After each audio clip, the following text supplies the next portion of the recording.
Le thème qui nous préoccupe aujourd'hui est intitulé l'autorité du chrétien ou encore l'autorité du croyant. Oh, mais que important et nécessaire la compréhension de ce sujet dans la vie de chaque enfant de Dieu. Il est important de connaître, n'est-ce pas, tes droits. Il est important de connaître tes droits.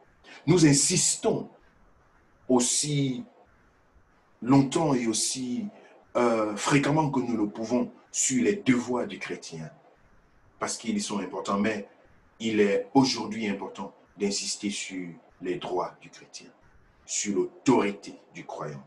Et je voudrais te dire, si tu comprends la profondeur de l'autorité que Dieu t'a donnée en tant que chrétien, beaucoup de choses vont changer dans ta vie.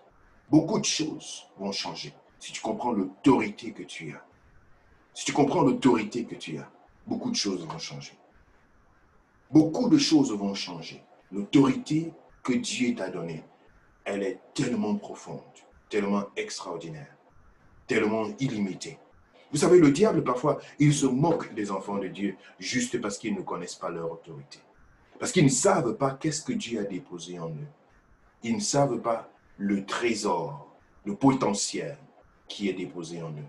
Alors, au courant de cet enseignement, je voudrais vous faire découvrir quelle, quelle grandeur, quelle autorité le Seigneur a déposé dans la vie de ceux et celles qui croient en lui. Une autorité, déjà sur le monde spirituel, et bien sûr, puisque nous sommes des personnes spirituelles, une autorité sur le domaine spirituel. Nous allons les voir dans le monde spirituel, dans le monde des esprits. Quelle autorité tu as. Mais aussi une autorité dans le monde physique, sur la terre. Quelle autorité tu possèdes en tant que chrétien sur cette terre. Le mandat que Dieu t'a donné pour parler en son nom et pour, n'est-ce pas, avancer dans sa volonté parfaite. C'est vers ce voyage que nous voulons nous diriger tout au long de cet enseignement. Je vous donnerai plusieurs versets bibliques. Alors soyez prêts à prendre note, à feuilleter votre Bible et à lire avec moi ces passages bibliques que je partagerai avec vous tout au long de cet enseignement.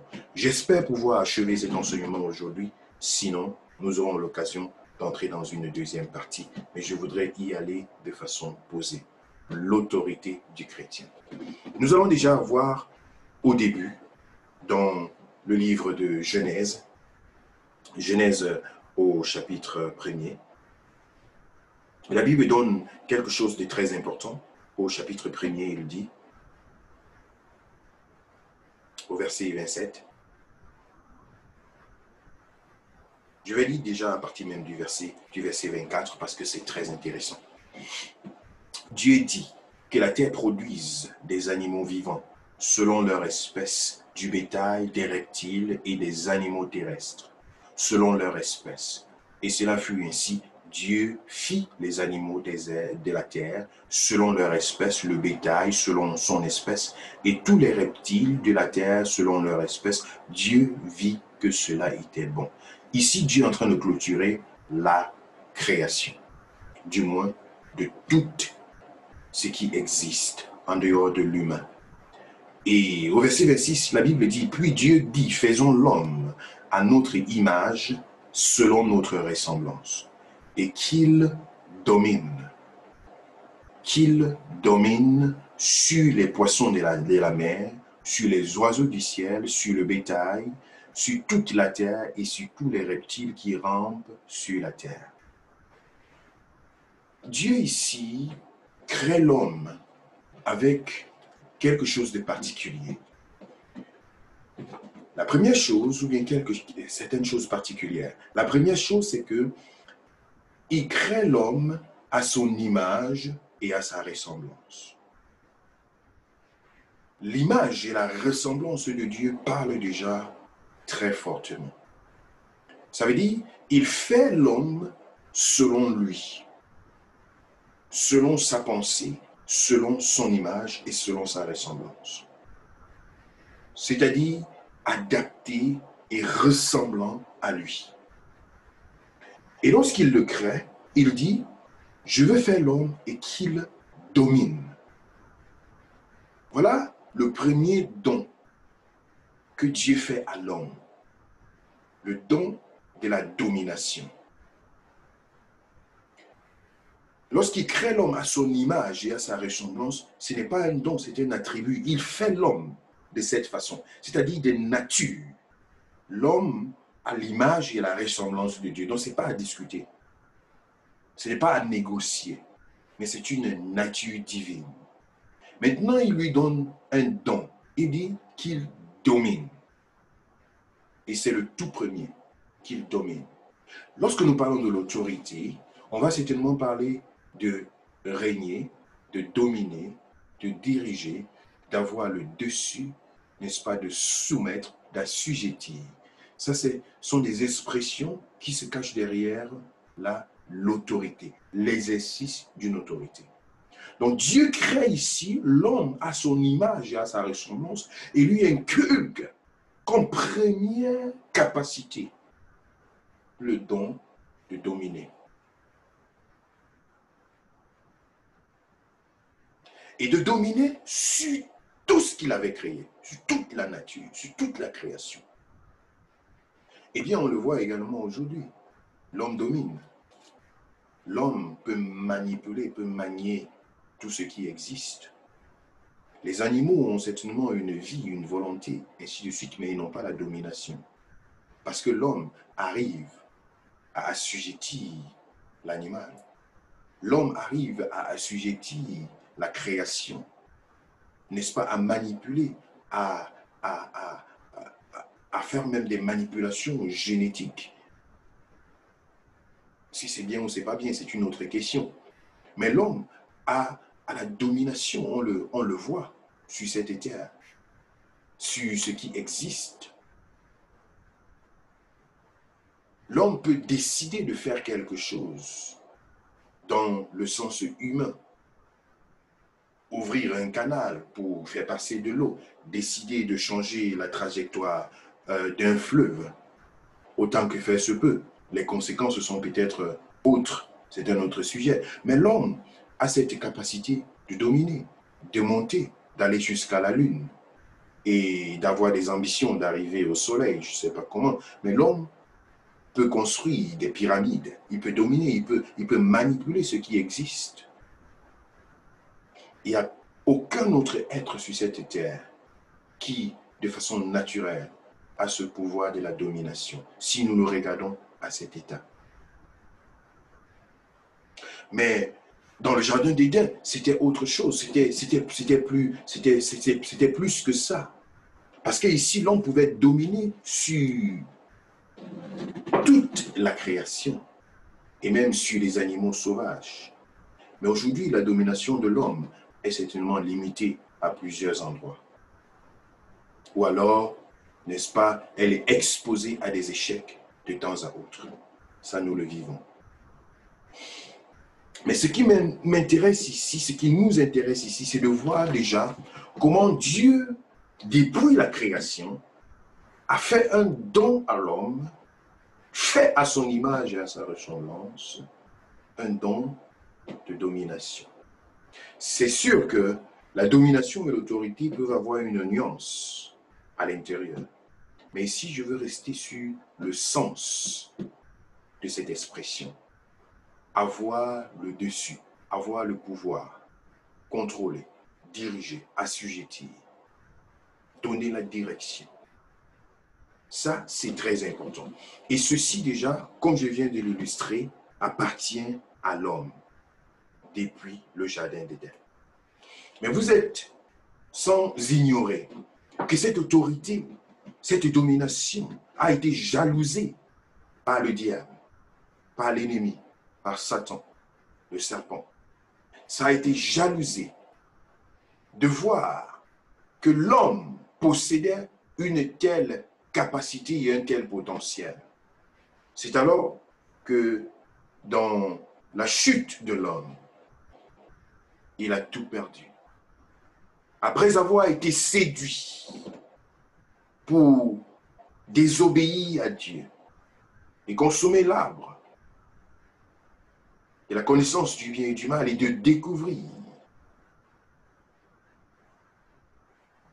Dieu maintenant, lorsqu'il vient pour communier avec l'homme, en qui il a déposé non seulement sa ressemblance, son image, mais en qui il a déposé sa domination et son autorité, il se retrouve que cet homme a perdu cette domination. Pourquoi? Parce que l'homme s'enfuit et il se cache loin de Dieu. C'est déjà le symbole d'une perte d'autorité, d'une perte de domination à laquelle l'homme est confronté. Et la Bible nous dit que ce fut de cette façon-là que l'homme, ayant reçu cette autorité de Dieu, la légua par sa désobéissance au diable. Et dès ce moment, il y a eu une crainte, une peur, une angoisse, le début de l'esclavagisme, de l'assujettissement. L'homme qui était appelé à dominer a commencé à être soumis à la domination. Et non seulement une domination humaine, mais une domination spirituelle. À partir de là, l'on perd une dimension de l'autorité spirituelle. Allez-y voir comment le péché remplit la terre. Et on va vous parler de Sodome et Gomorrhe. Dieu essaye de ramener l'homme vers lui par plusieurs tentatives. Mais l'homme a perdu son autorité. Il a perdu sa domination. Il a perdu sa position devant Dieu dans le jardin d'Éden à cause de sa désobéissance. Mais gloire soit rendue à Dieu parce que Jésus-Christ est venu pour une œuvre non seulement salvatrice, mais de restauration et de restitution. Jésus est venu pour reprendre cette autorité et cette domination que l'homme avait perdue. Écoutez ça très bien. Dieu est tellement juste qu'il ne lui revenait pas d'arracher cette autorité d'entre les mains de Satan pour la remettre à l'homme. C'est l'homme qui, par sa désobéissance, avait donné, cédé son autorité à Satan. C'est pourquoi Christ est venu, 100% homme, né d'une femme, sur la terre.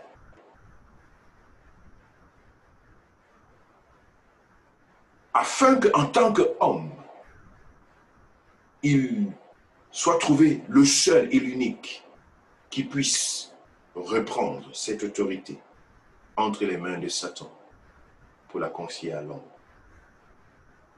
Telle est la justice de Dieu. Donc l'un des objectifs majeurs de la venue du Christ sur la terre, c'était de remettre à l'homme son autorité jadis perdue dans le jardin d'Éden. Là, nous revenons dans Genèse chapitre 2, le verset 27. Faisons l'homme à notre image, à notre ressemblance, et qu'il domine sur toute la terre, les poissons des mers, les oiseaux des champs, et sur tout ce qui existe. Donc, par l'œuvre salvatrice, restauratrice de Jésus, le chrétien récupère son autorité. C'est pourquoi cet enseignement est intitulé « L'autorité du chrétien ». Il ne s'agit pas de l'autorité des humains, parce que l'autorité des humains, nous le voyons sur la terre.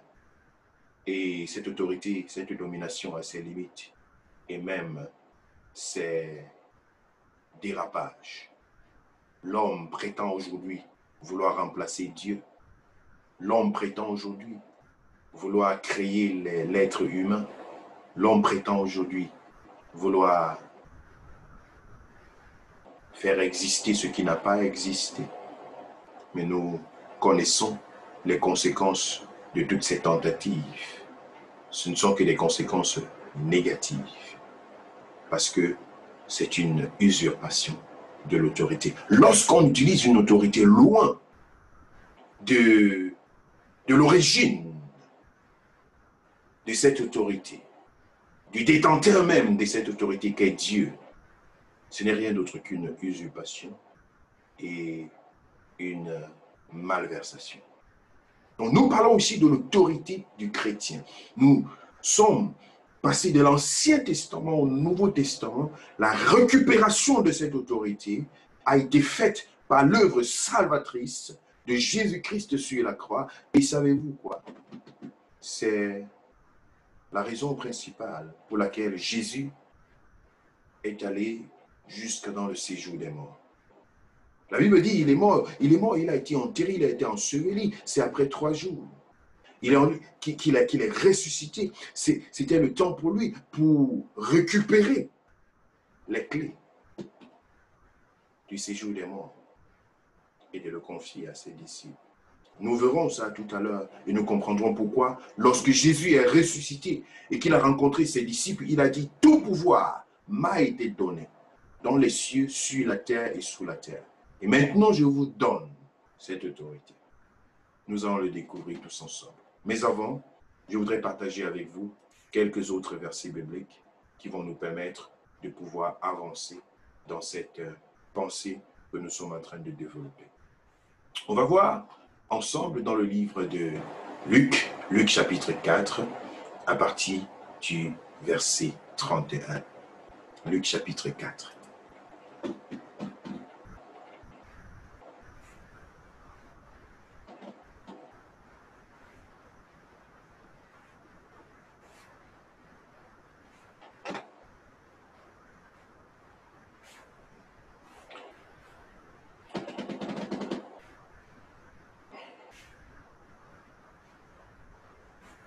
La Bible dit, mais Jésus, passant au milieu d'eux, s'en alla. Donc, le Seigneur vient de s'éclipser ici d'une tentative d'arrestation. Verset 31. Il descendit à Capernaum, ville de la Galilée, et il enseignait le jour du sabbat. On était frappé de sa doctrine, car il parlait avec autorité. On était frappé de sa doctrine, car il parlait avec autorité. Je voudrais déjà vous faire remarquer ici que ceux qui étaient dans le temple étaient habitués à une certaine nonchalance spirituelle, à une certaine voilà, nonchalance spirituelle dans la transmission de la parole, dans la transmission de l'évangile. C'était quelque chose de dormant, de somnolent. Je vous ai parlé là tout à l'heure au début de cet entretien, de cet enseignement. Je ne sais pas si vous l'avez déjà remarqué, que vous écoutez quelqu'un dans une église, vous n'êtes pas fatigué, mais vous êtes subitement fatigué. Vous êtes subitement endormi, que la moitié de la salle s'endort au moment de la prédication. Mais nous voyons ici Jésus qui fait quelque chose d'extraordinaire. La Bible nous dit, on était frappé de sa doctrine car il enseignait avec autorité.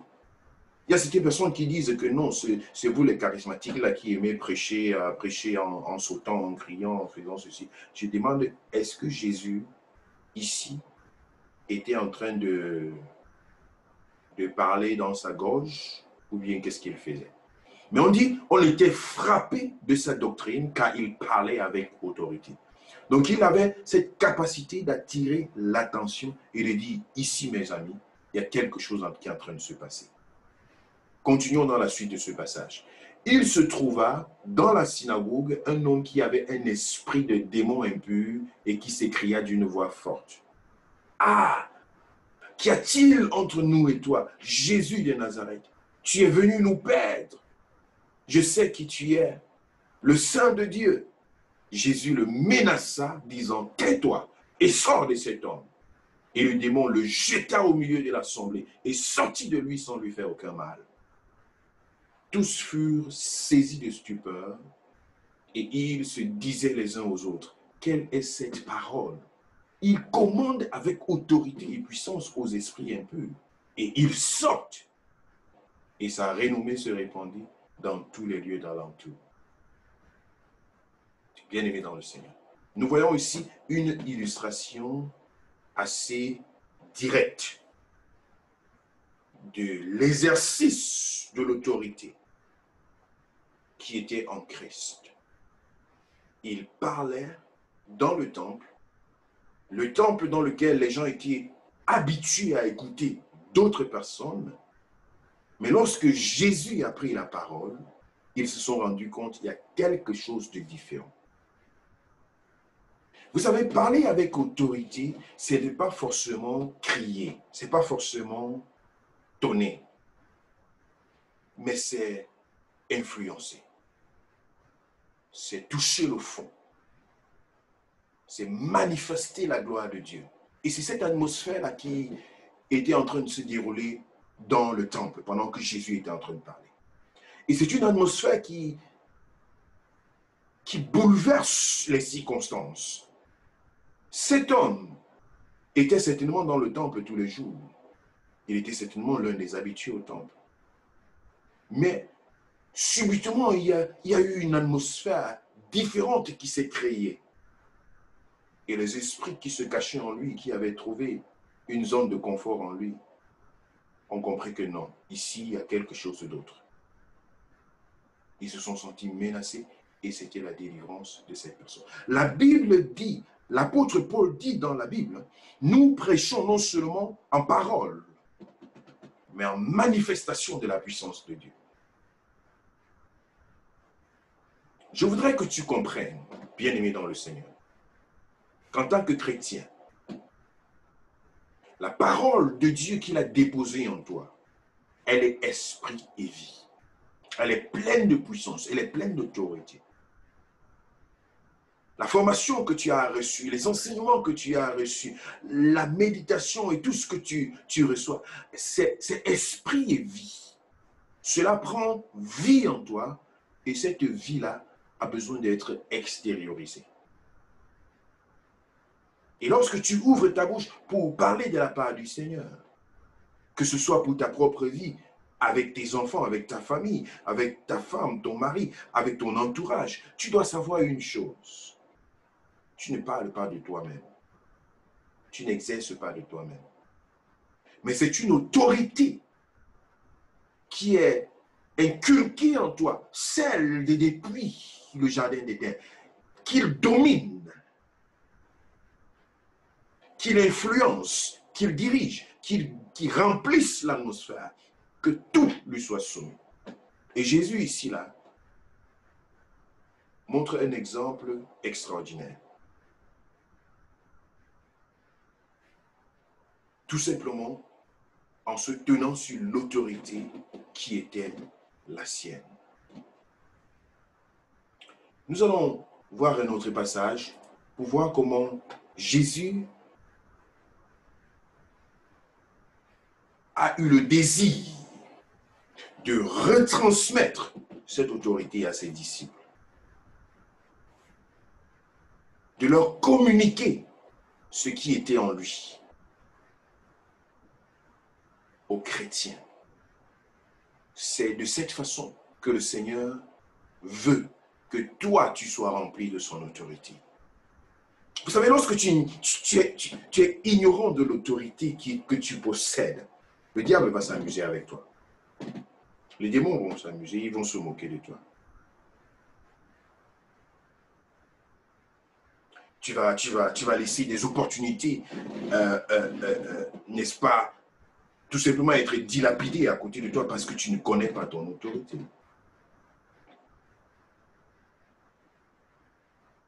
Il est important que chacun puisse saisir les profondeurs de ce que Dieu a déposé en soi.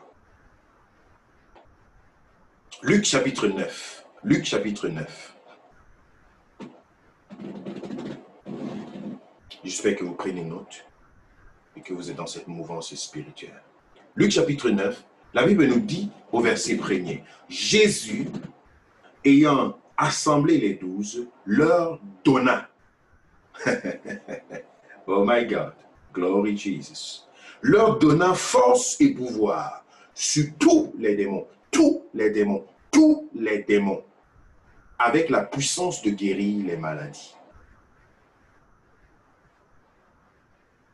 Nous venons de voir dans Luc chapitre 4 que Jésus exerçait avec autorité, avec puissance, avec domination.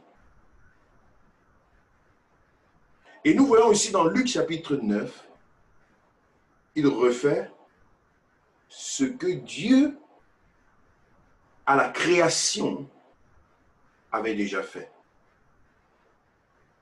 En léguant à l'homme le potentiel de dominer sur tout ce qui existe. Jésus, il assemble les 12 disciples. Et il leur dit, mes amis, je vais vous envoyer quelque part. J'ai un travail à vous donner. Et je sais que pour faire ce travail, vous avez besoin d'un budget.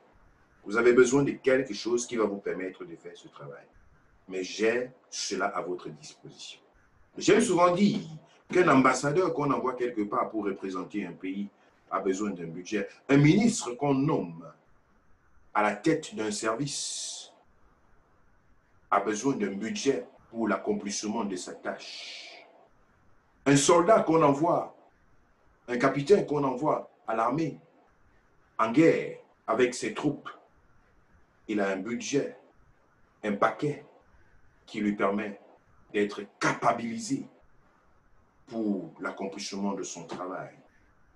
Ici, Jésus rassemble les 12 et il leur dit, mes amis, j'ai quelque chose d'extraordinaire pour vous. Je veux que vous vous leviez pour faire quelque chose. Et à cause de cela, je vous donne force et pouvoir sur tous les démons avec la puissance de guérir les maladies.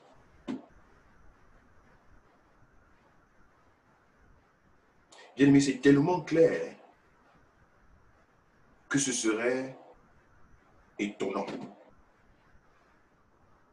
de voir un chrétien qui a peur des démons, qui hésite pour prier pour la guérison de quelqu'un. C'est pas compréhensible. Mais c'est ce que nous vivons, juste parce que quand quelqu'un ne sait pas qu'est-ce qu'il a entre ses mains, alors cette ignorance-là gagne du terrain. J'entends des personnes dire, oh non, je ne peux pas prier, vos genres de prière, d'autorité là, non, je ne peux pas le faire, parce que je n'y crois pas. Je dis, c'est malheureux. Excusez-moi, mais c'est malheureux. C'est malheureux. C'est malheureux. Comment as-tu une autorité qui t'a été confiée et tu refuses de l'exercer à cause de telle ou de telle raison? Mais que non. Jésus les a rassemblés et il leur a donné force et pouvoir sur tous les démons.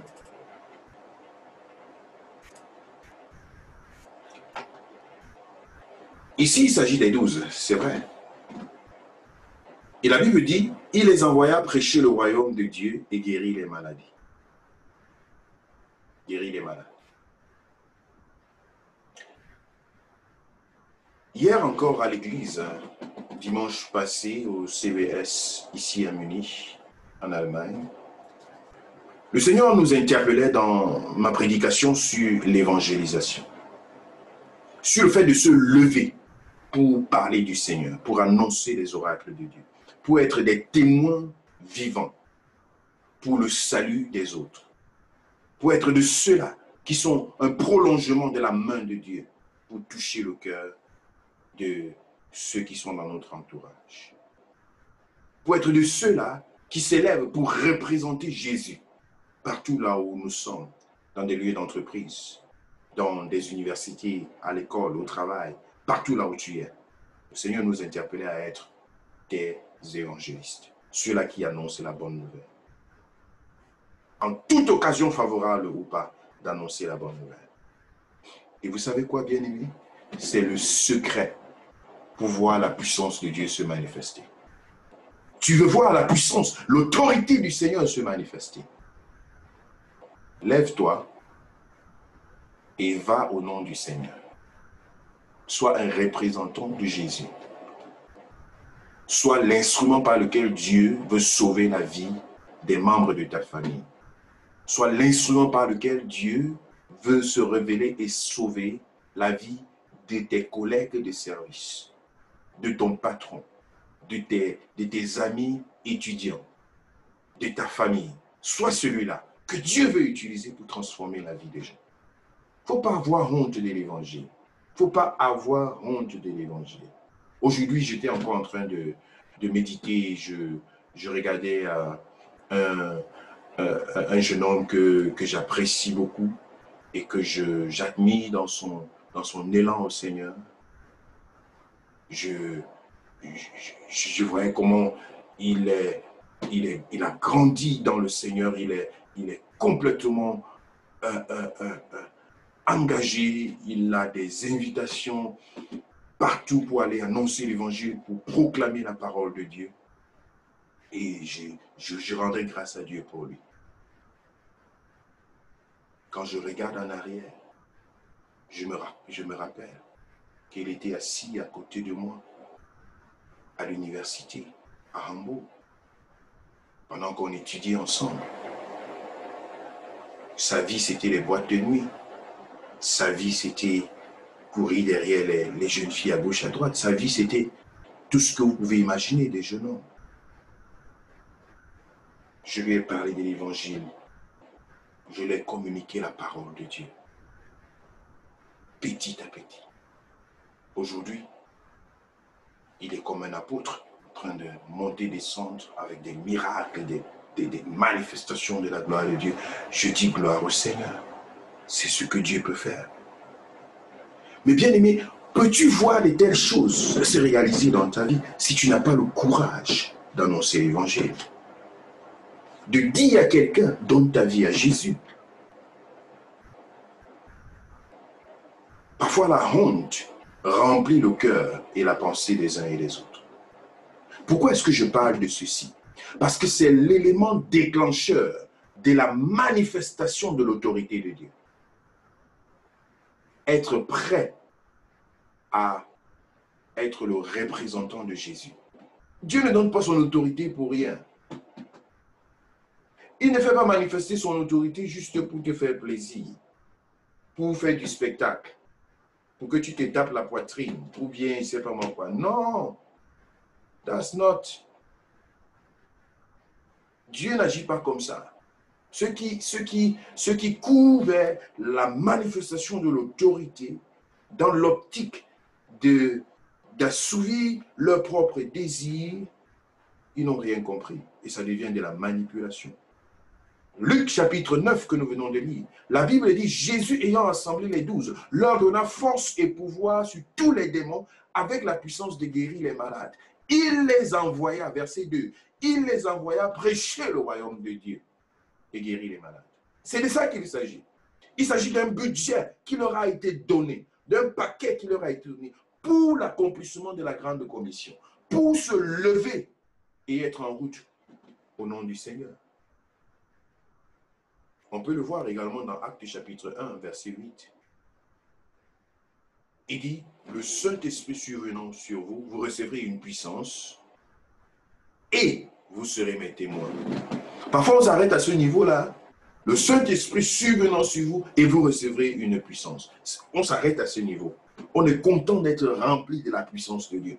On est content d'entendre qu'on a l'autorité. On est content de voir que le Saint-Esprit se manifeste. Et on s'arrête là. Non. Le même verset dit, et vous serez mes témoins à Jérusalem, en Judée, en Samarie et jusqu'aux extrémités de la terre. Le secret de la manifestation de l'autorité du chrétien, c'est que le chrétien est un représentant de Christ sur la terre, est une prolongation de la main de Dieu, est une lumière qui brille et qui illumine, qui fait dissiper les ténèbres dans l'environnement, est le sel de la terre, qui donne de la saveur dans l'entourage. C'est de ça qu'il s'agit. Voilà le secret pour déclencher l'autorité de Dieu dans ta vie. Sois au service du Seigneur. Lève-toi. Lève-toi et sois un instrument entre les mains du Seigneur. Lorsque tu le fais, tu verras des choses extraordinaires se produire à travers ta vie. Tu verras des choses extraordinaires. À court terme, à moyen terme et à long terme, tu auras des témoignages extraordinaires. Parce que la coupe déborde, la puissance de Dieu est là. Elle est tellement grande. Elle attend seulement le moyen de se déverser. Il faut oser. Il faut te lever. À quoi te sert l'autorité si je n'ai pas prêt à la manifester? Eh bien, à rien. Alors, il est important de comprendre quelle est la dimension de l'autorité que tu as reçue en tant qu'enfant de Dieu, en tant que chrétien. En tant que chrétien, en tant que quelqu'un qui est accroché au Seigneur. Et on va dire que c'est aux 12 qu'il a donné cette autorité. Mais nous le réalisons que ce n'est pas seulement aux 12 qu'il a donné cette autorité. Il a donné aussi à nous qui sommes enfants de Dieu aujourd'hui. Nous pouvons le voir dans le livre de Marc, que j'ai l'habitude de lire ici avec vous, que j'ai déjà fait plusieurs fois et que je ne vais pas me fatiguer de refaire. Marc chapitre 16, verset 17, il dit, voici les miracles qui accompagneront ceux qui auront cru. Ceux qui auront cru. Voici les miracles qui accompagneront ceux qui auront cru. J'insiste là-dessus parce que certaines personnes disent que non, la manifestation de l'autorité, c'était seulement pour les apôtres. C'était pour ce temps-là et c'est fini là-bas. Mais que faux. Marc 16, verset 17. Voici les miracles qui accompagneront ceux qui auront cru. En mon nom, ils chasseront les démons. Si tu as cru au Seigneur, si tu es croyant, si tu es enfant de Dieu, alors tu as cette autorité. Parce que tu fais partie de ceux qui ont cru. Et cette autorité t'appartient. Je voudrais t'exhorter à expérimenter cela. À tenir, à te saisir de ton autorité de chrétien et à t'en servir. Nous allons voir quelque chose d'extraordinaire qui s'est passé dans la vie des apôtres ou alors des disciples. Dans Luc chapitre 9, nous venons de voir comment Jésus délègue à 12 apôtres le pouvoir et la force sur tous les démons. Tous les démons. Et il leur donne la puissance de guérir les maladies. Mais au chapitre 10 de Luc, il va faire la même chose, cette fois-ci, non pas seulement aux 12 disciples, aux 12 apôtres, mais aux 70 disciples. Luc chapitre 10. La Bible nous dit à partir du verset 1er, après cela, le Seigneur désigna encore 70 autres disciples et il les envoya 2 à 2 devant lui dans toutes les villes et dans tous les lieux où lui-même devait aller. Il leur dit, la moisson est grande, mais il y a peu d'ouvriers. Priez donc le maître de la moisson d'envoyer des ouvriers dans la moisson. Donc ici, on voit une procuration. Il les a rassemblés et il les a envoyés dans les lieux là où lui-même il était censé partir, il était supposé partir. Vous voyez le symbole de la représentation. Et quand on dit va représenter quelque part, tu es un ambassadeur, tu vas là-bas, tu parles au nom de celui qui t'a envoyé. L'ambassadeur, lorsqu'il est présent, il parle au nom du président. Donc ici, les 70 sont envoyés 2 par 2 pour aller annoncer la bonne nouvelle. Pour aller faire cette œuvre pour laquelle Christ est venu sur la terre, que des hommes soient sauvés. Que des personnes se tournent vers le Seigneur.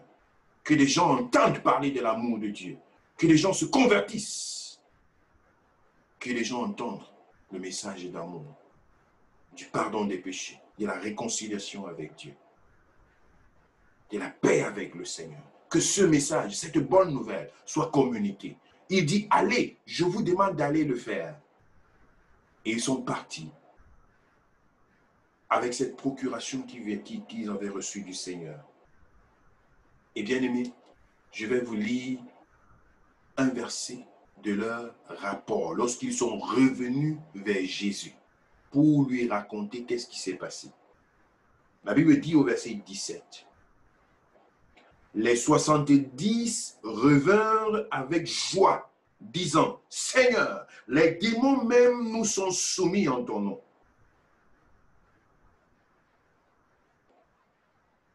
Vous pouvez imaginer un peu la scène. 70, ils sont partis. Ils ont travaillé, ils ont fait ils ont exercé ce pourquoi le Seigneur les a envoyés. Quand ils reviennent, ils sont remplis de joie. Seigneur, même les démons nous sont soumis en ton nom. Ils étaient surpris de voir des choses se manifester dans leur vie, à travers leur vie, auxquelles ils ne s'attendaient jamais. Ils ne se seraient jamais attendus. Parce que dans cette commission, Jésus leur a donné l'autorité, la domination. Et alors, sur tous les démons. Et lorsqu'ils partent, ils reviennent avec joie. Et Jésus prend la parole, le verset 18. Jésus leur dit, « Je voyais Satan tomber du ciel comme un éclair. Voici, je vous ai donné le pouvoir de marcher sur les serpents et les scorpions et sur toute la puissance de l'ennemi, et rien ne pourra vous nuire. » Glory Jesus, glory Jesus, glory Jesus. Ils sont partis avec cette autorité. Et lorsqu'ils reviennent, Jésus leur dit, oui, c'est ce que je vous ai donné quand je vous ai envoyé. Dans Luc chapitre 9, Jésus leur a dit explicitement ce qu'il leur donnait. Force et pouvoir. Mais ici au chapitre 10, il a seulement dit, je vous envoie, allez-y. Le seul fait pour lui de les avoir envoyés, c'était une procuration qu'il déposait sur leur vie. Et lorsqu'ils reviennent, Jésus leur dit, mais c'est tout à fait normal, parce que je vous ai donné le pouvoir et l'autorité sur les serpents, sur les scorpions, sur toute la puissance de l'ennemi, et rien ne pourra vous nuire. Oh, mais que c'est extraordinaire, peuple de Dieu, enfant de Dieu, chrétien, c'est extraordinaire. Si tu n'arrives pas encore à vivre cette autorité dans ta vie, je voudrais t'exhorter à t'accrocher au Seigneur et à comprendre aujourd'hui que Christ t'a donné cette autorité. Il te l'a donné. Il te l'a donné. Ce n'est pas à toi d'avoir peur des mauvais esprits. Ce n'est pas à toi d'avoir peur dans le monde spirituel. Ce n'est pas à toi de prendre la poupe d'escampette, comme on dit, de vouloir fuir. Ce n'est pas à toi. Non. Non. Mais que non. L'autorité et le pouvoir sur tous les démons et sur toute la puissance de l'ennemi, et avec la garantie que rien ne pourra te nuire, t'a été donné. Vous savez, le chrétien, c'est celui-là c'est un être qui est nanti d'une autorité suprême.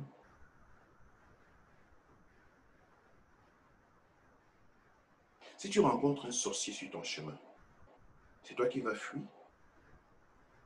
Tu rencontres un sataniste, quelqu'un qui vient de causer avec le diable, ça fait 5 minutes, tu vas fuir. Si tu vis dans une maison avec quelqu'un qui pratique la sorcellerie, tu vas faire comment? Tu vas fuir. C'est lui qui doit fuir ou bien c'est toi qui dois fuir? Si tu es dans une réunion familiale, et que dans la réunion familiale, il y a des pratiquants, c'est toi qui dois abandonner la réunion familiale ou bien sont eux qui doivent abandonner? Est-ce que tu connais ton autorité?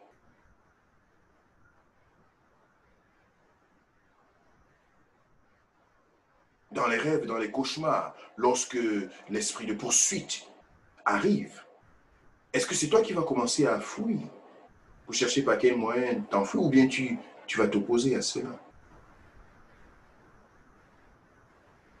Bien-aimé dans le Seigneur, si tu n'es pas conscient de l'autorité que tu as reçue, c'est toi qui vas fuir. Mais c'est malheureux. C'est malheureux. C'est malheureux de voir un chrétien qui est ignorant de son autorité.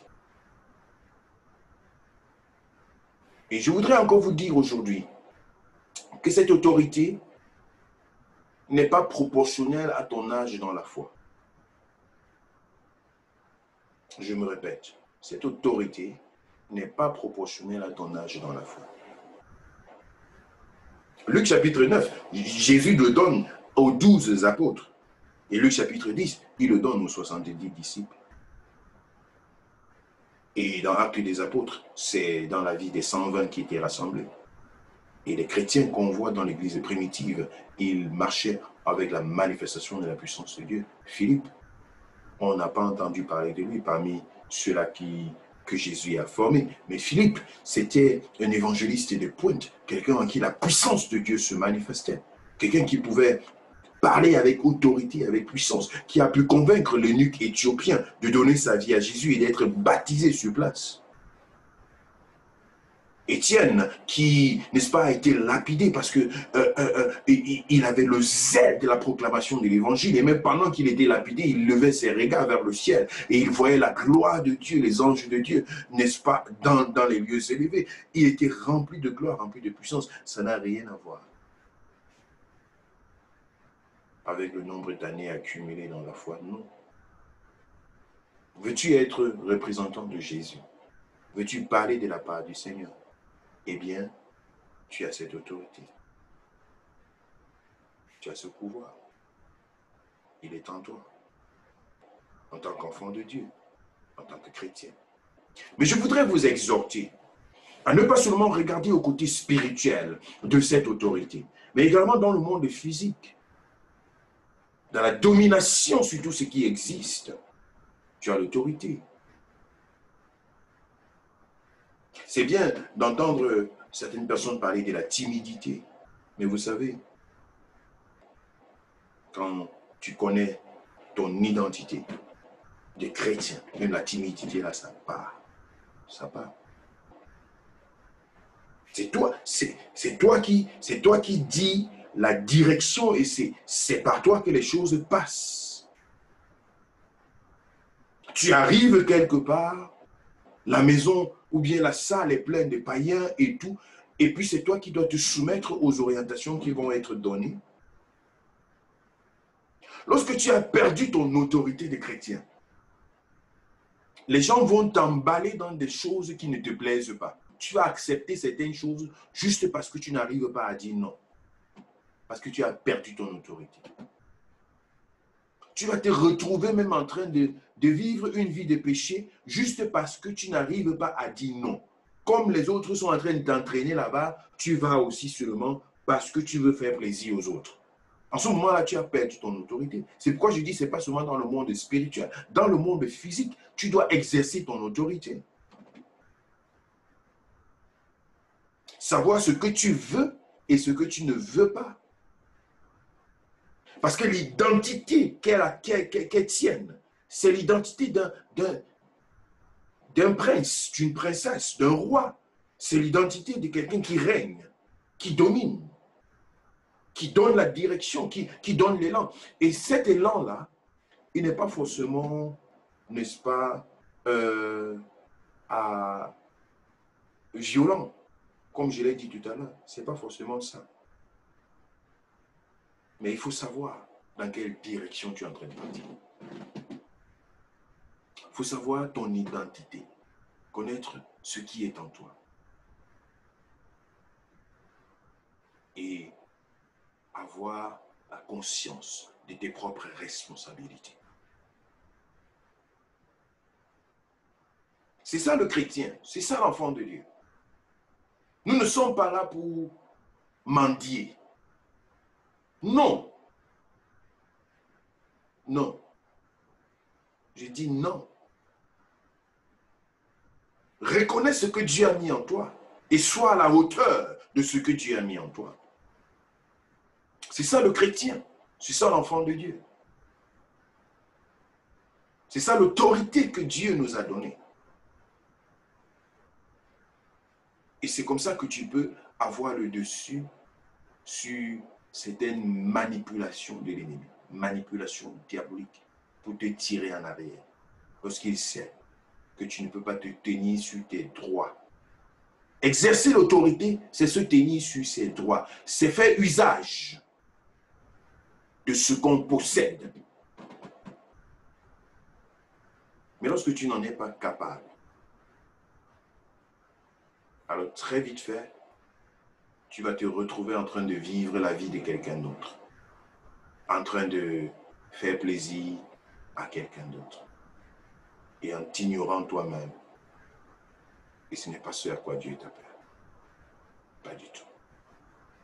Mais allons-nous. Je voudrais partager encore quelques passages bibliques avec vous, toujours dans cette même attitude, pour vous montrer dans quelle dimension le Seigneur est en train de nous amener dans sa parole. Éphésiens chapitre 3, le verset 20. Éphésiens chapitre 3, le verset 20.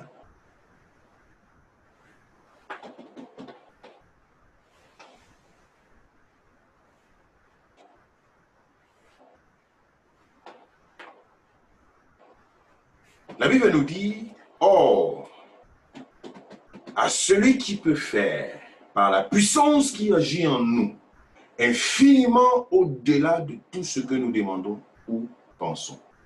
À lui soit la gloire dans l'Église et en Jésus-Christ, dans toutes les générations au siècle des siècles.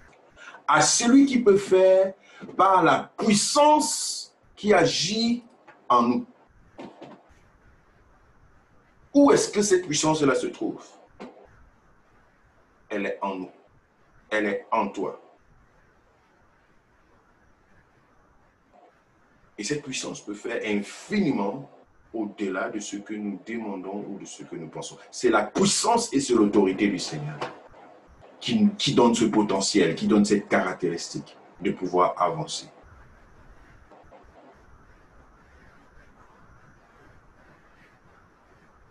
C'est très important.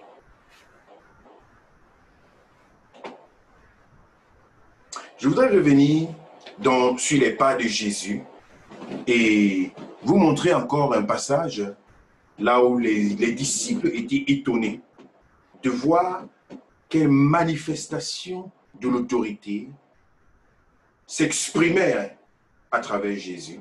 Et ils avaient le désir de pouvoir s'accrocher à lui et de faire comme lui. Alors dans Jean chapitre 14, Jésus dit quelque chose de très important à partir du verset 11. Jean chapitre 14, à partir du verset 11. Il dit, croyez-moi, je suis dans le Père et le Père est en moi. Croyez du moins à cause de ses œuvres. En vérité, je vous le dis. Celui qui croit en moi fera aussi les œuvres que je fais et il en fera de plus grandes parce que je m'en vais au Père. Et tout ce que vous demanderez en mon nom, je le ferai afin que le Père soit glorifié dans le Fils. En vérité, je vous le dis, celui qui croit en moi fera aussi les œuvres que je fais et il en fera de plus grandes parce que je m'en vais au Père. Parfois, nous avons du mal à croire à ce passage biblique lorsque nous le lisons et nous nous demandons, mais comment ça? Comment ça? Mais tout à l'heure, nous avons lu dans le livre de Luc comment Jésus a délégué ce pouvoir et cette puissance. Et dans Marc, comment il a déclaré après sa résurrection, tout pouvoir m'a été donné, je vous le donne. Dans Luc chapitre 10, encore, nous venons de le voir. Il dit, j'ai vu Satan tomber du ciel et voici, je vous ai donné le pouvoir. Mais ici, les disciples lui disent, Seigneur, comment est-ce que nous allons faire quand tu ne seras plus là? Tu vas nous manquer, Seigneur. On ne va pas s'en sortir sans toi et tout. Parce que si vous vous rappelez, Jean chapitre 14, à partir du verset 1er, il est en train de parler à ses disciples, il est en train de leur dire comment il est en train de partir au ciel et après, au chapitre 15, il va leur parler du Saint-Esprit, enfin de demeurer en lui, au chapitre 16, du Saint-Esprit qui doit venir, ainsi de suite. Donc, ces trois chapitres, 14, 15 et 16, là où Jésus est en train de préparer ses disciples à son absence. Il les prédispose à pouvoir vivre sans lui. Et les gars se posent la question, mais Seigneur, tu es en train de nous dire des choses là que nous n'arrivons pas à comprendre. Nous avons vu tellement de puissance se manifester à travers toi. Maintenant, tu dis que tu ne seras plus là. Là, c'est fini pour nous. On ne pourra plus s'en sortir. Mais Jésus leur dit, mais non! Je vous ai donné ce pouvoir, je vous ai donné cette autorité. Et quiconque croit en moi, si vous le croyez, celui qui croit fera des œuvres que j'ai faites et même de plus grandes. Donc Jésus ici fait encore référence à l'autorité qu'il leur a donnée. À eux qui sont des chrétiens. Savez-vous ce que ça veut dire être chrétien? Chrétien veut dire comme Christ, petit Christ. C'est ça en principe le mot chrétien. Peut-être c'est un mot qui est mal entendu, qui est mal interprété. Aujourd'hui, chacun qui naît dans une famille où on a l'habitude d'aller à l'église le dimanche, chacun dit qu'il est chrétien. Mais ce n'est pas de ça qu'il s'agit lorsqu'on parle de chrétien. Il s'agit de quelqu'un qui est disciple du Seigneur et qui commence à faire comme Christ, qui reflète l'image du Seigneur. C'est un adjectif. Être chrétien, ce n'est pas un nom, c'est un adjectif qui qualifie quelqu'un qui fait comme Christ. Alors Jésus leur dit, celui qui croit en moi, ça veut dire celui qui devient chrétien, celui-là qui s'accroche à moi, il fera les œuvres que j'ai faites et même les plus grandes. Celui qui s'accroche à moi, il possède et il obtient cette autorité, cette domination que j'ai récupérée d'entre les mains de Satan, qui vous avait été donnée déjà dans le jardin d'Éden, afin que vous puissiez régner. Et je vous l'ai remise. Vous savez, l'être humain a été fait supérieur aux anges. Et à plus forte raison lorsque tu deviens enfant de Dieu. Tu as cette autorité et cette présence qui vient de Dieu et qui vit en toi. Mon objectif ce soir, celui du Saint-Esprit, c'est de pouvoir t'aider à comprendre quelle est l'autorité que Dieu a déposée en toi, en tant que chrétien, en tant qu'enfant de Dieu. Que tu le comprennes, que tu le saisisses et que tu le pratiques dans ta vie et dans ta vie personnelle. Cela va beaucoup t'aider. Vous connaissez l'histoire de Goliath et de David. Dans 1 Samuel, je crois, chapitre 17. Il dit, tu viens contre moi avec la lance et le javelot, mais je viens contre toi au nom de l'Éternel. David n'a pas mis ses intentions, sa force, sa source d'espoir sur le vêtement extérieur. Il s'est même défait de l'armure que le roi Saül lui avait donnée pour l'envoyer en guerre contre Goliath, parce que c'était devenu gênant pour lui. Son autorité n'était pas fondée sur les choses visibles, mais il avait une compréhension de ce que Dieu était capable de faire. Et vous savez quoi? Il avait eu de l'expérience. David était berger. Il gardait les troupeaux de son père. Et lorsque le lion venait pour attaquer le troupeau de son père, il avait eu l'occasion d'exercer cette autorité que Dieu lui avait donnée sur le lion, sur le loup, sur les animaux dévoreurs qui venaient pour attaquer les brebis de son père. David avait vu la puissance de Dieu, l'autorité du Seigneur se manifester. Et lorsqu'il va vers Goliath, il lui dit, tu viens contre moi avec la lance et le javelot, mais moi, je viens contre toi au nom de l'Éternel des armées. Ça, c'est l'attitude de quelqu'un qui est conscient de ce qu'il possède, de ce qui se cache en lui.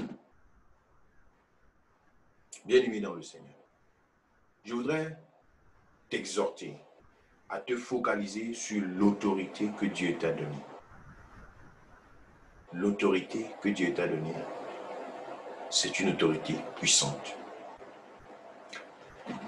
Nous allons voir dans le livre de 1 Jean chapitre 2, ce sera l'un des derniers versets bibliques pour ce soir. Que Dieu vous bénisse, tous ceux-là qui sont avec nous sur Zoom et tous ceux qui sont avec nous sur notre page WhatsApp, Facebook. Que Dieu vous bénisse. Si vous avez des questions, n'hésitez pas de les mentionner et puis j'aurai l'occasion, soit aujourd'hui de répondre à une ou deux questions, ou encore, n'est-ce pas, de pouvoir revenir vers vous la prochaine fois. Qu'est-ce que j'ai dit? 1 Jean chapitre 5, ou alors chapitre 2, je vais me retrouver rapidement. 1 Jean chapitre 2, je vais lire à partir du verset 20. La Bible dit, « Pour vous, vous avez reçu l'onction de la part de celui qui est saint. Et vous avez tous de la connaissance. Je vous ai écrit, non que vous ne connaissiez pas la vérité, mais parce que vous la connaissez et parce qu'aucun mensonge ne vient de la vérité. Qui est menteur, sinon celui qui nie que Jésus est le Christ. Celui-là, c'est l'Antéchrist, qui nie le Père et le Fils. Quiconque nie le Fils n'a pas connu le Père. Quiconque confesse le Fils a aussi le Père. » Donc ici,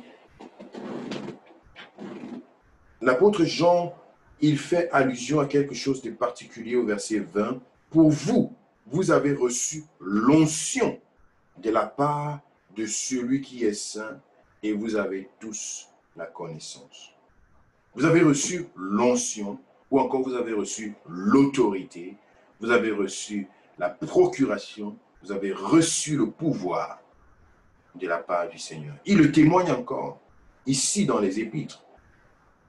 Parce qu'il a vécu cela avec le Seigneur. Et il est capable d'en donner le témoignage. Donc chacun a reçu quelque chose de particulier de la part du Seigneur. Et c'est une autorité qui vient de Dieu et qui permet, n'est-ce pas, de grandir et d'avancer dans le Seigneur. Que le Seigneur vous bénisse, qu'il vous permette de marcher dans cette autorité du chrétien qui est d'ailleurs très large et très profonde.